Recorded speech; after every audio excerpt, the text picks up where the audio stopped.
Hi, I'm Adrian Pascual. I'm 16 years old. I live in Obando, Bulacan.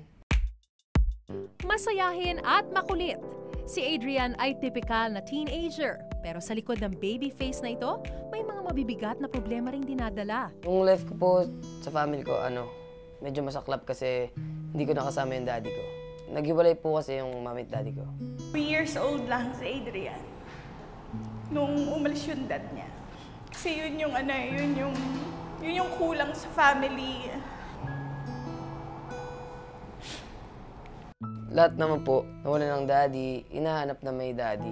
Hinahanap magka-daddy ulit. Parang gustong-gustong makaramdam ng tatay na meron siyang tatay. Lahat naman po. Ramdam ni Adrian ang hirap ng inang pilit pinupunan ang lahat ng kanilang pangangailangan. Si mami yung lagi mong nasandalan pag may problema ka. Ma-realize mo na kaya ni mami maging daddy.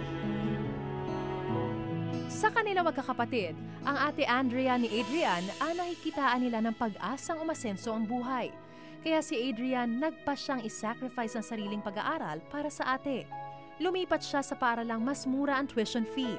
Na-realize ko na si ate muna i-prioritize natin kasi college na po siya.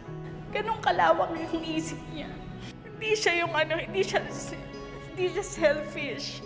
Siya naiintindihan niya na, sige mami, okay lang ako dito. Dalawang misyon ni Adrian sa pagsali sa To The Top. Ang makatulong sa pamilya at maging inspirasyon para sa mga kabataang tulad niya na maaaring humaharap sa kung ano-anong problema. May solusyon ang lahat at ang mahalaga ay palaging maging masaya. Parang gusto ko pong ma-deliver yung message na binibigay ko through dancing and singing. So, maka-inspire ng tao. So, kung nakikita kong napapasaya ko yung mga tao sa pamamagitan ng sayaw at kanta.